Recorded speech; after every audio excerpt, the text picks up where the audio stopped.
tarde a Pernambuco, porque temos algumas questões para resolver ainda hoje, para amanhã pela manhã pegarmos um voo logo cedo para São Paulo, e daí a impossibilidade desse ano com o coração muito apertado de não podermos ficar até o final do trabalho ouvindo demais companheiros como o pastor Sérgio, certamente tantos outros que por aqui passarão e darão a sua grande contribuição dentro daquilo que foi o projeto do Espírito Santo para esse ano aqui na Escola Bíblica de Obreiros de Campina Grande. Só a título de tomar conhecimento, gostaríamos de saber quantos daqueles que estão aqui presentes na nave do templo, por alguma razão não puderam ouvir ou participar de nossas aulas ontem pela manhã. Quantos não estiveram aqui? Alguns, né? A maioria estava aqui. Continuamos a informar para os irmãos, embora muitos irmãos já adquiriram, que nós temos ainda alguns exemplares desse livro aqui, O Perfil de 7 Líderes. É um livro de nossa autoria, dentre alguns que o Senhor tem nos dado, e há dicas aqui muito práticas, partindo da observação dos erros e acertos na vida de alguns líderes da Bíblia. Alguns nos ensinam com os erros, outros nos ensinam com os acertos. Então aqui nós trabalhamos um pouco da vida de Roboão, de Naamã, Uzias, Abacuque, Daniel, Neemias e Jesus. É um livro que pode ajudar na perspectiva da liderança no âmbito da família, no âmbito profissional e ministerial. Nós estamos disponibilizando essa obra por apenas R$10 aqui no evento.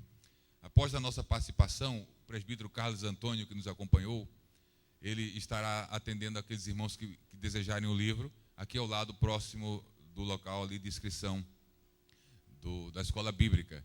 É provável que com a nossa ida, os da CPAD também, inclusive só tinha 2 exemplares, agora fui na CPAD, lá vocês não encontrem mais. Então os últimos estão aqui em nossas mãos. Então os que desejarem, após a nossa participação, pode aqui ao lado, junto com o irmão Carlos, adquirir seu exemplar, porque já estaremos saindo também para atender a irmã Karen, que deseja gravar no estúdio uma entrevista, alguma coisa em torno da nossa escola bíblica. Recebi um pedido também da CPAD para divulgar aqui alguns materiais e quero já pedir orações aos irmãos. O ano passado, pela graça de Jesus, o livro nosso, O Líder Cristão e o Hábito de Leitura, publicado pela CPAD, foi premiado, né? Recebeu o prêmio Areté de literatura. É o prêmio máximo na literatura evangélica no Brasil, na categoria em que ele concorreu. Então, na época, eu coloquei lá no nosso blog. Quem não conhece o nosso blog, gostaria de ter lá estudos sobre vida cristã, família, liderança, ministério, é o meu nome, altairgermano.net. E tem lá no blog estudos. E para quem tem uma maior facilidade com a internet, nós temos também vídeos disponíveis de mensagem no YouTube. Você vai procurar no YouTube meu nome, que vai aparecer ali. Tem um canal, inclusive, de mensagem no YouTube, que pode edificar também a vida dos irmãos. Então, na época do Líder Cristão Hábito de Leitura, nós compartilhamos a conquista com todos os assembleianos e nordestinos. Por que assembleianos e nordestinos? Porque o Prêmio Areté é concorrido entre autores internacionais, nacionais e entre todas as editoras do Brasil filiadas à Associação dos Editores Cristãos. Então, é um prêmio muito concorrido, mas aprove a Deus nos honrar aqui enquanto nordestinos e assembleianos com esse prêmio. Queridos, pensando no que falamos ontem aqui sobre vida familiar, e eu vou fazer um rápido fechamento do assunto, não poderia deixar de colocar algumas coisas, inclusive os irmãos que não puderam estar ontem, podem já adquirir os DVDs das aulas de ontem, já estão disponíveis aqui na livraria, ao lado do templo, na Livraria Canaã. Os DVDs das mensagens e das aulas da escola bíblica já estão disponíveis. Inclusive, repito, os que não puderam estar ontem podem adquirir para seguir a lógica da sequência das aulas daquilo que eu falarei ainda hoje. E os que porventura estiveram ontem e não puderam vir hoje, poderão adquirir essa aula. Penso que daqui a mais algumas horas ela estará também disponível para os irmãos adquirirem. E mesmo quem veio e deseja relembrar, ouvir, pode também porque também estará contribuindo para essa escola bíblica. Então, pensando naquilo que falamos ontem, eu passei na loja da CPAD e peguei 3 livros que trabalham a questão da família. Um desses livros é direcionado para as irmãs. E o título dele é da CPAD. Todos aqui são da CPAD. O título dele é Apaixonando-se por seu marido.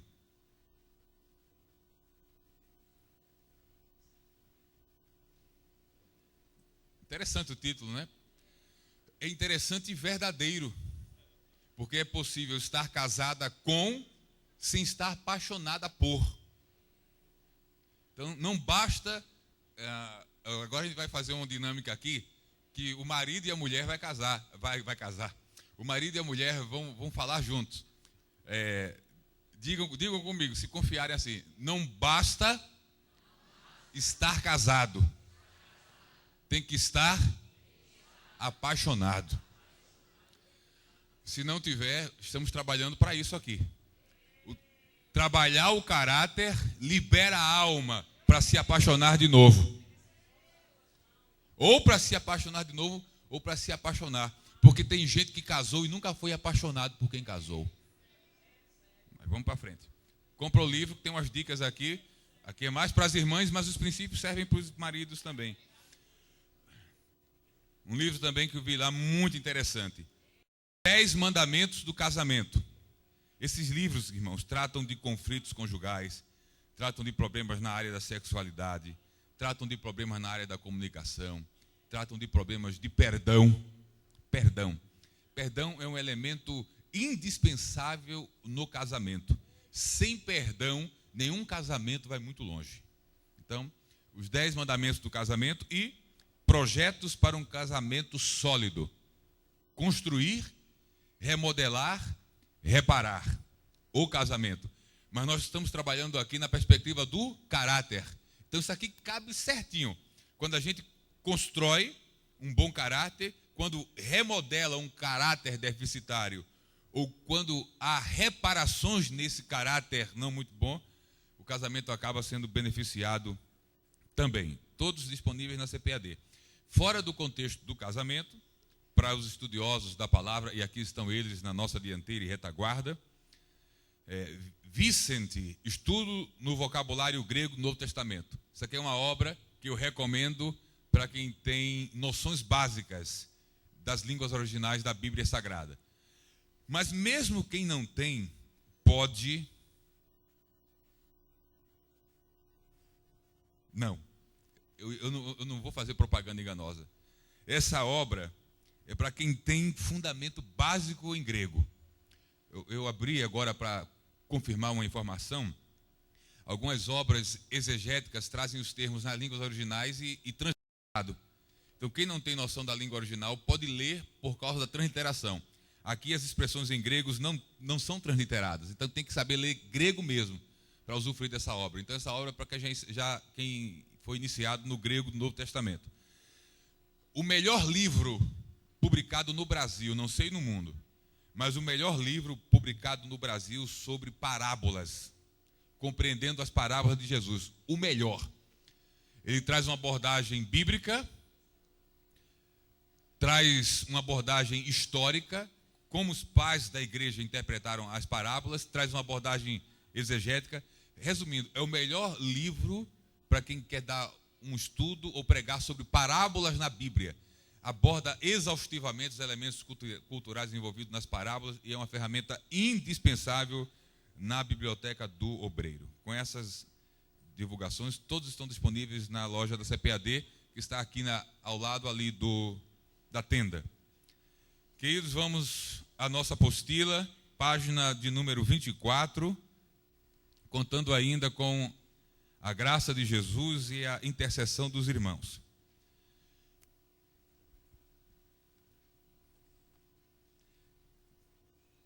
Quem desejar e puder abrir a Bíblia, livro de 1 Samuel, a partir do capítulo 9, iniciamos, hoje avançaremos.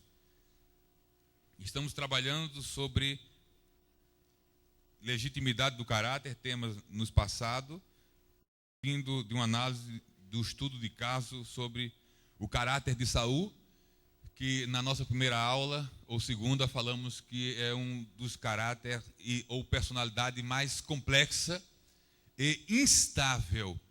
Saul tem uns altos e baixos muito, muito intensos sobre a postura de um caráter e de sua personalidade. Então nós vamos dar sequência. Ontem nós praticamente quase que fechamos a questão de casamento e família. Falamos que quando o caráter dentro do casamento é trabalhado, isso fortalece o casamento, fortalece a família, e fortalecendo o casamento e a família, isso nos recomenda a igreja e fortalece a nossa autoridade espiritual. Então, o primeiro campo de fortalecimento, de transformação, de tratamento do nosso caráter deve ser no campo familiar. O marido e a mulher precisam se posicionar em forma de um caráter íntegro de um para com o outro, num primeiro plano, numa primeira instância. Falamos ontem, concluímos praticamente dizendo que numa relação muito madura, marido e mulher costumam tratar de qualquer assunto de forma muito aberta. Mas nem todas as relações, os relacionamentos conjugais, nem todos os casamentos vivem num nível de maturidade muito elevado. Então, como fazer quando não se tem essa liberdade de se trabalhar a questão do caráter de forma aberta entre cônjuges? Primeiro, precisamos relembrar o seguinte: estamos trabalhando da perspectiva da necessidade do meu caráter ser moldado, não do caráter do meu cônjuge. É um tratamento, é uma intervenção de Deus a partir do meu próprio caráter. É Deus agindo em mim e eu procurando perceber as minhas deficiências. Falamos aqui, só relembrando, que ninguém tem caráter perfeito. Por bom caráter que tenhamos ou sejamos, há sempre o que melhorar. No outro ponto, a gente com caráter doente, inclusive obreiros, que precisam de tratamento no caráter para poder voltar a ter a liberdade e a autoridade no espírito para ensinar a palavra e cuidar da igreja. A partir daquilo que temos falado, e vamos fechar agora, dos nossos relacionamentos familiares. Então, o que fazer quando você percebe que tem uma falha de caráter? Por exemplo, vamos jogar de forma aberta e transparente como ontem. Quando um marido olha para si e diz assim: eu sou muito duro, eu sou muito duro, eu sou grosso, eu não sou tão amável com a minha esposa o quanto eu precisaria ou gostaria de ser. Olha o que eu falei. Eu não sou tão amável com a minha esposa o quanto eu gostaria e sei que preciso ser. Aí você fica perguntando: como é que alguém entende que precisa ser amável com a esposa e não consegue ser? É possível essa realidade? Sim, é possível. E por que isso acontece? Porque alguém sabe o que deve fazer e não faz. Aí entra uma possibilidade no campo espiritual, mas entra também uma possibilidade no campo psicológico. É provável que mulher ou marido que sabem o que devem fazer no casamento, mas não conseguem fazer como gostariam, é provável, conforme falamos ontem, que tenham um histórico de vida que criou bloqueios na possibilidade de expressar ou manifestar atos de afeto, de carinho e de sentimentos saudáveis. Por exemplo, uma irmã ou um irmão, um casal, um marido ou uma mulher, que na sua trajetória familiar não recebeu palavras, nem gestos, nem atitudes de amor dos pais, pode ter dificuldade de expressar esses sentimentos. Porque não recebeu. E geralmente, quando a gente não recebe, temos dificuldade em dar. Então, existem situações nesse nível. As pessoas querem ser melhor, mas não conseguem ser melhor. O que fazer? Primeiro, continuar orando a Deus com sinceridade, dizendo isso que estou falando para vocês, mas você mesmo dizendo para Deus: Deus, eu gostaria de ser um melhor marido e uma melhor esposa, mas não consigo, eu acabo incorrendo e caindo no mesmo erro. Me ajuda. Primeiro passo: pedir a ajuda de Deus mediante uma tomada de consciência das suas próprias falhas. Agora, meu querido, abençoada irmã, se você se fecha em si mesma ou em si mesmo e diz assim: eu não preciso melhorar nada, quem precisa melhorar é ela, quem precisa melhorar é ele, você não está contribuindo em nada com isso. Se você não consegue enxergar as suas próprias deficiências de caráter nas relações conjugais, você tem duas opções. A primeira, eu acho que é a mais confortável, é orar como Davi orou. Se você não consegue se perceber em termos de falhas de caráter, você deve orar como Davi orou no Salmo 139. Sonda-me, ó Deus. Vou parafrasear o Salmo. Senhor, faz uma investigação na minha alma. E na alma está o caráter humano. E vê se lá na minha alma, nas dimensões do meu caráter, tem alguma coisa torta. Se é um caminho mau. E guia-me pelas veredas da justiça. É Davi convidando o Senhor a prescrutar, a investigar, a visitar a sua alma e revelar para ele mesmo aquilo que ele não conseguia enxergar e ver. Porque a gente, isso é um fato, conseguimos perceber algumas coisas em nós mesmos, mas outras a gente não consegue.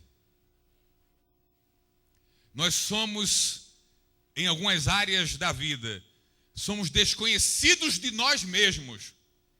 Uma das maiores bobagens que alguém pode falar, e eu entendo que falam até de forma simples, é bobagem no sentido de ser bobo, ingênuo. É o seguinte: eu me conheço. Você se conhece parcialmente. E o mais grave ainda, às vezes eu percebo na vida de alguns, é quando a gente vê alguém passar por uma situação e falamos assim: se fosse eu, eu faria diferente. E a gente fica julgando, criticando, reclamando, achando que é certo e que aquela pessoa deveria fazer naquela situação.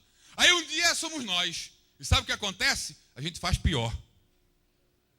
Vou dizer uma coisa para vocês, queridos, que são coisas que só a vida ensina. Você nunca saberá como vai reagir diante de uma situação que nunca viveu. Eu vou repetir: você nunca vai saber como vai reagir diante de uma situação que nunca vivenciou. Eu me conheço, eu sei, você não sabe nada. E vou mais além. Você vivencia uma experiência traumática, frustrante, uma experiência dolorosa hoje. E aí supera o problema. Supera com a graça de Jesus. Supera porque pegou você num momento bom da vida, fortalecido no Senhor. Aí passam os dias e os anos. Lá na frente, você vive a mesma situação. É provável que você reaja de maneira diferente. Porque vai ser um outro contexto, um outro momento. Então, por favor, entenda isso. Isso é para a gente aprender a depender mais de Deus, não é para entrar em desespero. Nós nunca saberemos como vamos reagir a alguma situação enquanto não passarmos por ela, de fato. Então, não julgue a condição e a situação do outro. Ore a Deus pela sua própria condição e situação. E peça graça a Ele nesse sentido. Então, primeira alternativa: quando eu não percebo as minhas falhas de caráter que comprometem o meu casamento, peça para Deus te mostrar em oração. Sonda-me, Senhor, e guia-me. Peça para Ele te guiar. Segunda alternativa: essa de Deus é mais confortável para o cônjuge. A segunda é menos confortável. Qual é a segunda? Pergunte para sua esposa: o que ela percebe de áreas na tua vida, como marido, que deveriam ser modeladas, transformadas e mudadas? Pergunte para o seu marido: ô filho, sai daqui, me diz uma coisa. Tem algo em mim que te incomoda, que você acha que compromete nossa relação conjugal? Se tiver, diz para mim. Tem mulher que vai ficar desconfiada. se o marido fizer isso. Mas não é para ficar desconfiado. Isso acontece num tom de também maturidade e de desejo regado por oração de melhorar o casamento. Tem irmão que talvez pensou aqui, misericórdia, se eu disser para ele o que ele tem que ouvir, deixa Jesus falar mesmo. Tomara que ele nem pergunte para mim. Eu vou contar uma experiência que aconteceu. Pastor Dari, eu não sei nem se eu saio desse negócio de terminal de outro aqui, Deus é que sabe. Pastor Daniel, eu não sei, nem voltei ainda para a apostila, mas não fiquemos preocupados com isso. Deus sabe de todas as coisas. Nós estávamos participando de um trabalho com casais e fizemos uma daquelas dinâmicas que geralmente acontecem em trabalhos de casais. Eu não tenho participado tanto desses trabalhos, mas aproveito essas ocasiões aqui para tratar algumas coisas nessa área, porque não dá para a gente fazer tudo. Tem gente que quer fazer tudo, mas não dá. Tem um momento na vida e no nosso ministério que você tem que focar no seu ministério. Tem muita gente que pode fazer e que está fazendo bem essa área. Então, eu, há algum tempo, sempre que sou convidado para trabalhar a questão de casais, eu indico pessoas para focar em outras áreas. O que não descarta a possibilidade de, esse ano mesmo, eu devo ter 1 ou 2 atividades nessa área, em alguns estados. Mas vamos à dinâmica. Pedir para um auditório como esse, para serem distribuídas folhas de papel ofício em branco. Os diáconos distribuíram, e eu disse o seguinte, cada cônjuge recebeu uma folha em branco e uma caneta. E eu disse, eu quero que em 5 minutos vocês escrevam nesse papel em branco, cada um vai tratar de si mesmo. Escrevam todas as suas qualidades, enquanto esposa, enquanto marido. 5 minutos, está valendo. Aí começou a contar o tempo. Aí eu observei daqui o auditório.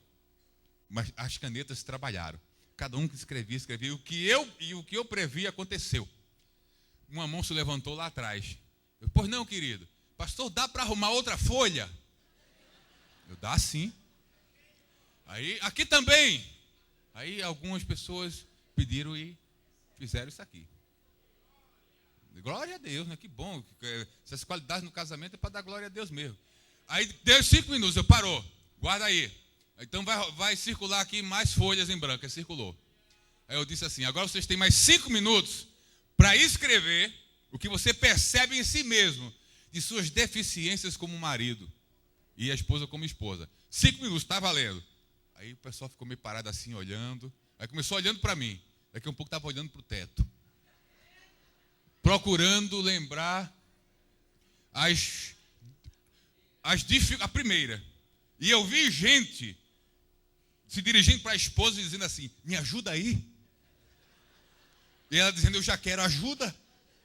Eu já estou aqui querendo lembrar. Enfim. Ninguém preencheu uma folha. Algumas linhas. E depois a gente aplicou o princípio, que o princípio é exatamente esse. Há em nós uma grande dificuldade de olhar para si mesmo e perceber falhas e perceber deficiências. Mas, queridos, isso é fundamental para um recomeço, para uma transformação, para uma modelagem de caráter em si mesmo. Então, eu queria que você saísse... dentre outras coisas maravilhosas que Deus vai trabalhar e tratar nessa escola bíblica, mas eu queria que você saísse enquanto marido e mulher plenamente conscientes disso. Você quer uma mudança no teu casamento, quer um fortalecimento no teu casamento, então que isso comece por você mesmo. Que isso comece em você mesmo. Se abra para isso, continue aberto para isso, para Deus tratar com o teu caráter. Meu irmão, para Deus tratar com o teu caráter, minha irmã, e assim fortalecer o casamento. Eu falei primeira alternativa, conta com Deus, pergunta a ele. Segunda, pergunta para ela, ou pergunta para o marido. Terceira alternativa, eu vou pisar aqui num solo desconhecido no contexto de Campina Grande. Então eu vou falar com muita cautela, totalmente aberto para qualquer posicionamento diferente dessa ideia e concepção. Terceira alternativa é você buscar, isso que eu vou falar agora não tem tanto problema, é você buscar ajuda de terceiro. Por exemplo, um aconselhamento pastoral individual ou do casal. O casal, quando não consegue por si só resolver seus próprios conflitos de caráter que geram os conflitos no casamento, precisa de ajuda de terceiro. Então, primeira alternativa, busque o pastor da igreja. Busque nele ajuda. Ou individual, repito, vai lá, irmã, vai lá, irmão, pastor entender, pode, já vou colocar isso. Pastor vai atender e vai te ajudar. Ou individualmente, ou o casal. Ele vai pedir sabedoria a Deus para tratar. Agora, por favor, não se constranjam com isso. Há um grande problema, principalmente, não tanto entre os membros, mas na liderança da igreja, de buscar ajuda para o casamento. É mais fácil para os membros da igreja, os membros que não estão em posição de liderança, buscarem ajuda para salvar seus casamentos do que os líderes, do que um pastor buscar ajuda, um evangelista buscar ajuda, um presbítero com a esposa buscarem ajuda, porque eles têm medo de se expor. Enquanto líderes, porque entendem que precisam representar ou demonstrar perfeição no casamento. E às vezes o casamento do obreiro está acabado. Acabado! Aquilo que falamos ontem, divórcio emocional. Estão juntos em casa, divorciados emocionalmente e às vezes dormindo em quartos separados já. Mas não buscam o socorro com medo de se expor. Ou, olha agora, não buscam o socorro com medo de se expor ou com medo de serem expostos. E aí eu vou entrar numa outra área que hoje pela manhã recebi direção para falar aqui. E está dentro de caráter no ministério. Há a necessidade de casais, de casamentos no ministério de casais buscarem ajuda quando precisam. Busque aconselhamento pastoral. Agora tem um problema, tem uma questão, que não é apenas o medo de se expor ou de colocar para alguém a dificuldade que passa, mas o medo de ser exposto. E aí vem a questão do caráter do conselheiro. Porque é um outro lado da história. Há muitos casais de obreiros e líderes na igreja, inclusive de membros, que não procuram o pastor da igreja para se aconselhar, porque não confia nele. E por que não confia nele? Porque ele demonstrou não ser digno de confiança. Porque o casal às vezes procura o pastor para se aconselhar, aí o pastor vai para a tribuna da igreja para contar o caso do casal para a igreja. E o pior, o obreiro procura um pastor que ele confia, ou o pastor dele. Eu estou falando de forma geral, com um caso delicadíssimo que é o casamento e as diversidades do casamento. Chega lá e diz: pastor, estou passando assim no casamento, falhei assim, falhamos assim, assim, assim. E ele confia que o pastor vai tratar dele e da sua esposa e do seu casamento em segredo. Aí na primeira oportunidade que tem, o que ouviu e está tratando do casal enfermo, já chega para o companheiro e assim: pastor Ricardo, vou falar uma coisa só para você, tá? Teve um casal, sabe aquele pastor fulano? Aquele? Tu não sabe de nada, mano. Me procurou no gabinete, está com o casamento atrapalhado. Inclusive ele está quase caindo. Misericórdia. O caso é grave, para você ver, é brincadeira não. Aí o pastor Ricardo ouviu o negócio. Se ele for um homem de caráter, esse é. Eu estou falando de... Ele vai ouvir e vai dizer: meu Deus do céu, como é que o pastor vem dizer um negócio desse para mim? Era para ficar só para ele. Eu que já não conto mais nada de mim para ele, porque já sei que se ele contou do outro para mim, vai contar de mim para os outros.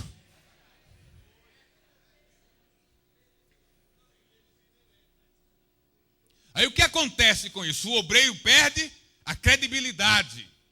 Porque o próprio obreiro que deveria estar trabalhando para moldar o caráter dos casais, está com problema no seu próprio caráter. Queridos, como está o nosso caráter nessa área? E aí, o que é que acontece? Os casais de obreiros e da igreja ficam sem referencial. Meu Deus, eu estou vivendo um drama no casamento que não consigo sair sozinho. E em quem ou com quem eu poderia contar? confiar. Aí eu vou dizer um negócio pesado aqui. Meu Deus.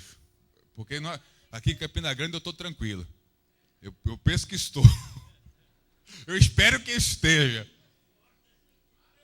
Se o seu pastor não é digno de confiança, porque assim tem demonstrado, busque conselho com outro pastor, em quem você confie, que tem passado confiança.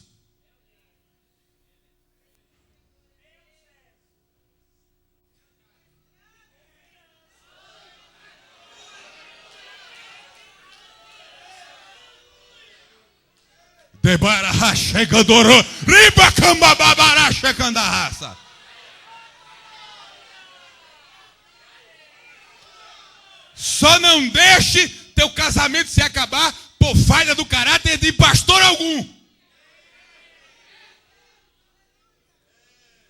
E quem quiser resgatar a confiança das ovelhas e dos obreiros que Deus lhe confiou, que reconquiste isso, mostrando dignidade, mostrando que é digno de confiança, mostrando que é sério, mostrando que guarda segredo, mostrando que é alguém que Deus levantou para tratar, para cuidar e não para expor e fazer vergonha para ninguém. E tenha paciência comigo e com quem me mandou dizer essas coisas.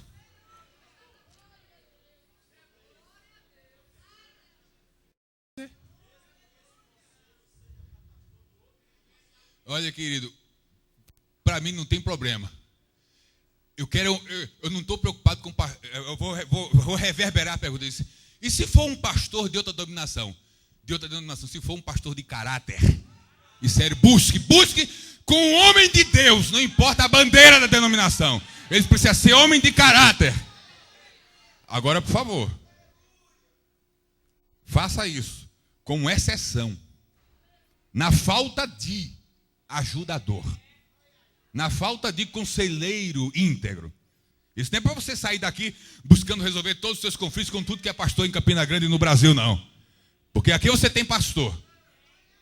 Entendeu? Eu estou falando em caso, hoje você está aqui, amanhã pode mudar para outro lugar e se deparar com alguém. Sabe por que eu estou dizendo isso? Porque isso é realidade no ministério. Eu já ouvi casos delicados de vida conjugal serem expostos por quem devia guardar a confidência em mesa de almoço. Em mesa, almoçando assim, dentro de carro.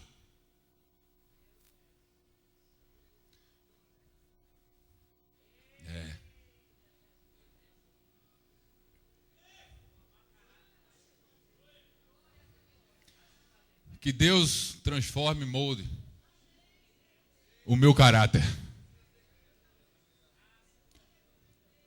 Lá na congregação, você é alguém que as pessoas esperam e desejam confiar. Conquiste a confiança da igreja. Porque conquistando a confiança da igreja, ninguém vai ter receio e medo de procurar você no que for. Porque vai saber que tem ali alguém que Deus levantou para ajudar, para cuidar, para orar junto, para chorar junto. Há casos em gabinete de pessoas com caráter falho, que quando, às vezes, em casos de pecado, o casal ou um dos cônjuges está tratando dessa questão, ou traz a questão, quem está ouvindo já está pensando na disciplina que vai aplicar. Esse homem não tem o coração de Jesus. Quando você escuta a miséria de alguém, por dentro, você não fica pensando na disciplina que vai aplicar. Você já está pensando como vai restaurar aquela vida. Você já chora com ela. Ela está chorando lá, contando a miséria, e você às vezes está chorando por dentro e às vezes chora até por fora. Porque você sente a dor do outro. Se você sentir a dor do outro, você terá mais cuidado de tratar, de cuidar melhor do outro. E nós estamos falando aqui para obreiros, para gente, como eu falei, Deus levantou para cuidar. Outra coisa, queridos. Há maridos que confiam muito na esposa e a esposa demonstraram confiança. não carregar a carga só porque é pesada a carga de um pastor, aí ele compartilha com ela porque ela é uma pessoa de confiança dele e nunca falhou na confiança. Mas infelizmente, nem todas as esposas de obreiro, para ela, pode se contar uma coisa. Porque quando não é ele que conta, é ela. Então, se sua esposa não for madura para ouvir segredo e guardar, e não comentar com as outras amigas, então não conta para ela, porque ela pode comprometer a confiança do teu ministério. Então, minha irmã, seja uma mulher de caráter. Se teu esposo transmitir para você uma informação confidencial, morre guardando isso junto com ele. Não comprometa o ministério do teu marido. Porque uma mulher pode levantar e pode derrubar o ministério. Ou comprometer o ministério. Coopere com seu marido na posição que Deus te colocou.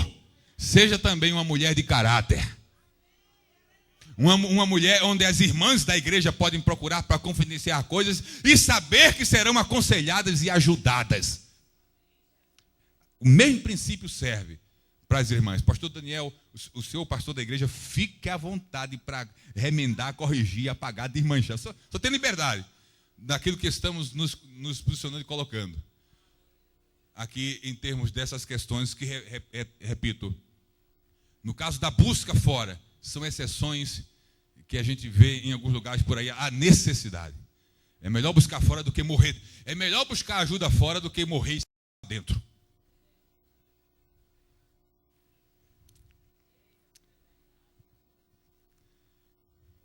Por fim, a questão do aconselhamento pastoral. Por fim, em alguns lugares existe resistência. Mas isso vai de uma questão de fé e de uma questão também do respeito à cultura local. Durante muitos anos, os irmãos sabem, e ainda hoje em muitos lugares, teologia na Assembleia de Deus era bicho de 7 cabeças. Ainda é em alguns lugares. Graças a Deus isso tem sido superado. Mas há um outro recurso hoje, que ainda não foi muito superado, porque é pouco comum e praticado, e por vezes quem pratica não manifesta, também com medo de se expor. Se o aconselhamento pastoral, que tem mais um caráter espiritual, também por si só, não resolver junto com um conjunto de alternativas que já vimos, busque tratamento psicológico, busque terapia psicológica, de preferência com terapeutas crentes. Precisamos entender que as ciências trabalham em favor da causa de Deus quando bem direcionadas. Porque Deus é o pai de todas as ciências. Deus é psicólogo, terapeuta, professor. Aí tem uma coisa que o pessoal... A gente engana nós mesmos com os argumentos que não se sustentam. Alguém diz assim: para que procurar um psicólogo crente? Jesus é o psicólogo dos psicólogos. Esse negócio de procurar psicólogo crente é negócio da modernidade. Jesus é que trata da mente da gente. Então, por exemplo, tá bom. Jesus é o psicólogo dos psicólogos, então não procure mais, não precisa procurar psicólogo por isso. Você entende assim, né? Tudo bem. Jesus é o pastor dos pastores.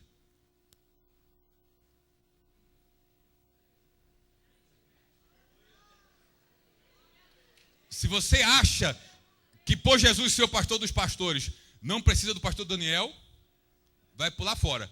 Agora tem uma coisa: se você acha que não precisa dele, a congregação também acha que não precisa de você. Então vamos embora e acabar com a escola bíblica, porque Jesus é pastor de pastor. Se Jesus é pastor de pastor, quem precisa de pastor? Se ele é pastor de todo mundo. O pastor dos pastores. O mestre dos mestres. Então, se você é professor de escola dominical, ensina a igreja, se já tem Jesus para ensinar, então não precisa de professor. Entende a lógica? Jesus cuida. Jesus ensina, mas usa homens para isso também. Por isso estamos aqui. Jesus, com o poder do Espírito, trata de questões da alma e das emoções, trata. Às vezes ele quer tratar diretamente, às vezes ele quer usar alguém, como usa um pastor e um professor, usa um psicólogo crente. Então não tenha vergonha, não tenha receio de buscar ajuda terapêutica, desde que isso venha salvar teu casamento, desde que isso venha cooperar para a modelagem, para o tratamento, para a transformação do teu caráter. Todas as ajudas portas são bem-vindas, queridos. Tudo que vier para nos ajudar, que se sustente à luz dos fundamentos, dos princípios da palavra, são bem-vindos. Mas eu quero encerrar dizendo, para vocês obreiros, na medida daquilo que for possível, se esforce e busque a orientação do seu pastor. Chegue sem medo. Pastor, eu já tratei, queridos, o próprio pastor precisa perceber os limites dele. Num aconselhamento, ele precisa discernir entre o que é espiritual e emocional. Se ele não tem a habilitação para tratar das questões psicológicas, eu já por vezes fiz o seguinte: dei o atendimento pastoral, orei,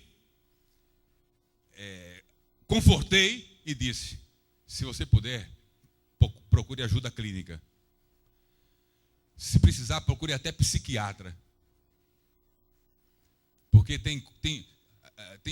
vou lá no Novo Testamento, no Antigo Testamento. Teve guerras de Israel que Deus disse: vocês não vão pelejar, só faz cantar. A peleja não é vossa, a peleja é minha. Nesta batalha vocês não pelejarão. Aí vocês montam a banda musical, vai tocando, e quando você chegar lá, eu já fiz tudo. Tem guerra na vida de filho de Deus, que Deus luta por ele.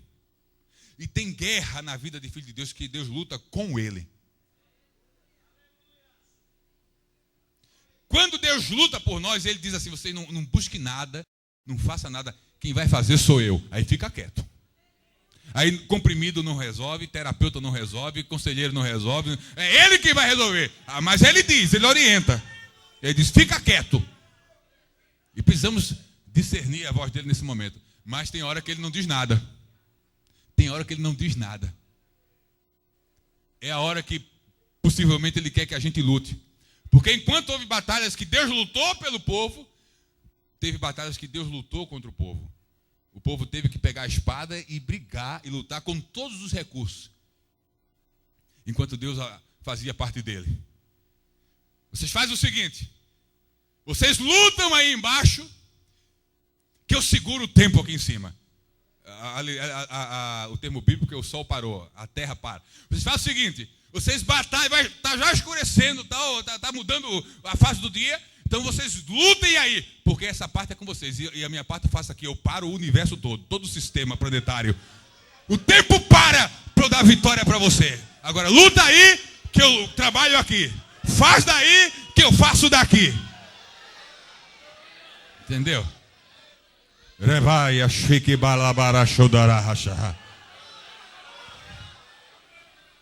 Precisamos discernir a maneira com que Deus quer tratar cada situação da vida da gente. Da nossa vida pessoal, do nosso caráter pessoal, do nosso caráter nas relações conjugais. Então, para cada momento, para cada situação, haverá uma direção de Deus.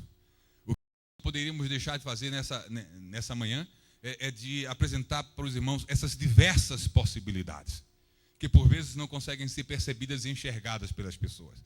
Poderíamos ter mais, mas eu fico por aqui, no sentido de apresentar essas possibilidades, todas elas voltadas para que o nosso caráter seja tratado, para que o nosso caráter seja moldado, para que o nosso caráter seja transformado pela palavra, no poder do Espírito. Que o nosso casamento, que o seu casamento seja fortalecido. Que o caráter no seu casamento seja mudado, para que o seu ministério seja fortalecido, para que a tua autoridade espiritual seja fortalecida. Eu tenho um pouco mais ali de 5 minutos. Não vou, já fechei a apostila. Não tenho o que fazer, irmão. E você só tem a orar por mim. Foi esse o caminho que o Espírito nos deu. A gente não conseguiu sair dele. Mas eu queria pedir permissão ao pastor Daniel para fazer uma oração.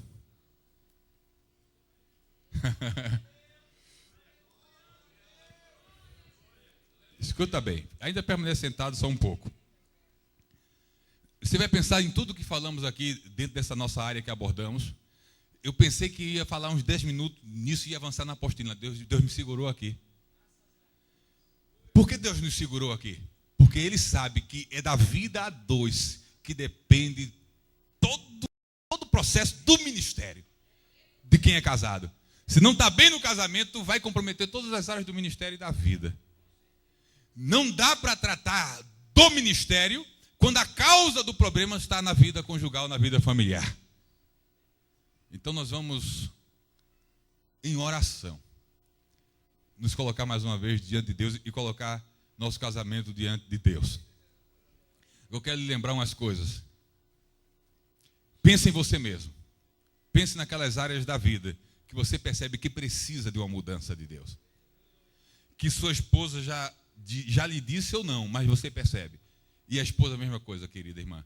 Pense naquelas áreas na sua vida enquanto esposa que você precisa melhorar para o bem do teu casamento, para o bem de você mesma. Daquilo que vai fortalecer as relações. Num grupo, num ambiente como esse, há uma diversidade de realidades aqui. Como eu falei, é possível que haja casos aqui de casais que estejam vivendo dramas tão fortes nas suas vidas e não conseguiram ainda buscar ajuda ou socorro e estão sofrendo sozinhos, com um casamento prestes a acabar. Mas para esses eu quero dizer, Deus, nesse momento, nessas horas, está dando para a gente novas oportunidades. Oportunidade de reconstrução. A gente pode sair daqui, você pode sair daqui com um casamento transformado, na medida em que se abrir para Deus transformar, tratar e ajudar você a tratar aquelas questões em seu próprio caráter que precisam ser tratados. Então a gente vai orar colocando a si mesmo no lugar que precisa se colocar e pedindo a Deus, mais uma vez, que seja um canal de bênção. Seja um canal de bênção para sua esposa. De bênção. De bênção. Minha irmã, seja um canal de bênção para o seu marido. Vou dar uma recomendação. Se quiser e puder fazer isso ainda hoje aqui, por aqui, faça. Se isso não lhe for. Se não puder, quando chegar em casa, se perdoem.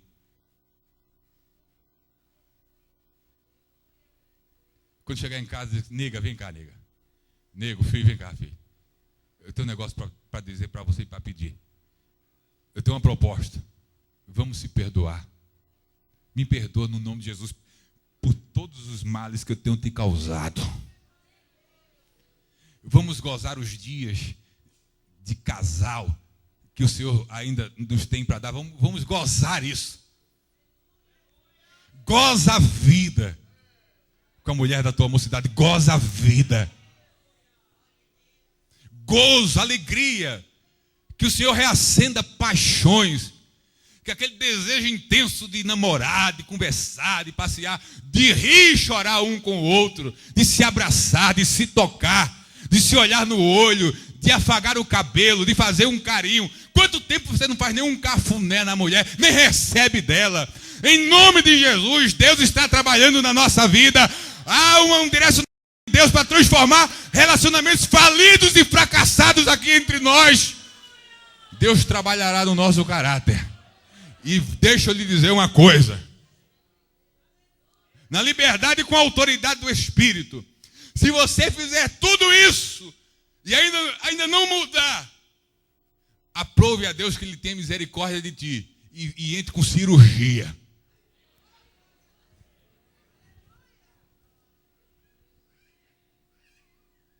E dê um tratamento em você para você gemer e chorar. Gemer e chorar. Mas desde que isso salve, que isso restaure, que isso cure, que isso trate. Quantos podem adorar e bendizer ao Senhor? Pai, tributamos a Ti toda a honra, toda a glória e todo o louvor. Tu és o Deus que cuida de nós. Abrimos a nossa alma para Ti. Toda a nossa alma. E diante de Ti, nos expomos, porque não há nada em nós que Tu não saibas e não conheças. No nome de Jesus, com base na Tua palavra, na direção do Teu Espírito, ajuda cada um de nós a superar as nossas próprias deficiências de caráter. Vem com teu poder, com teu espírito. Oh, Senhor, toca a nossa vida. Nos faz ver, nos faça enxergar. Mas apenas não nos faça ver e enxergar. Coopera conosco no processo concreto de mudança, de transformação. Não queremos apenas perceber o que há de errado conosco. Desejamos a mudança em nós mesmos. Por favor, ajude a gente.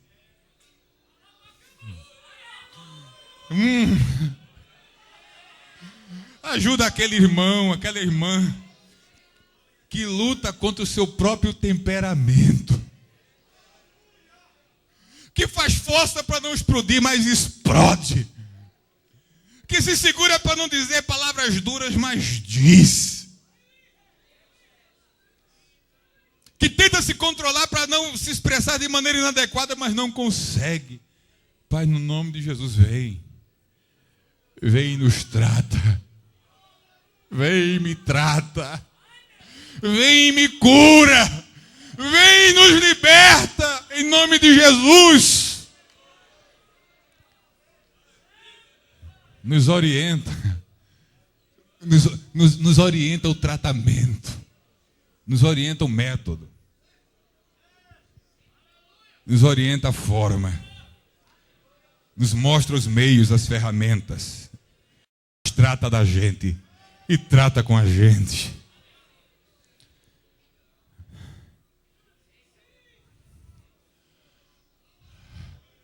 Que o tempo perdido na vida de muitos casais aqui seja mudado e restaurado em um novo tempo.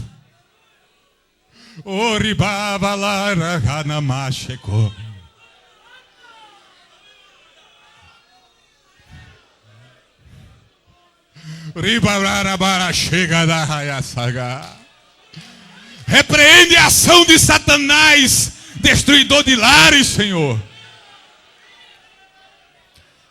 E traz gozo, traz alegria, traz amor. Aleluia! Restaura, levanta o que caiu, restaura o que foi destruído, firma o que está abalado, melhora o que está bom. Faz isso.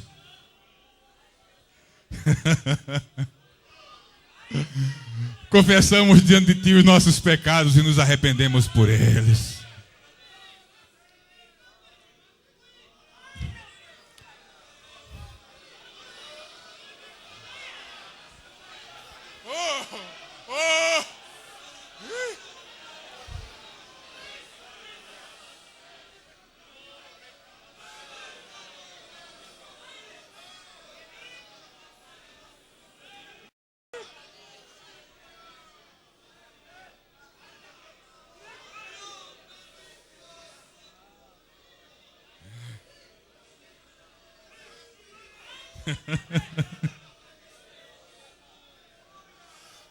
Aleluia.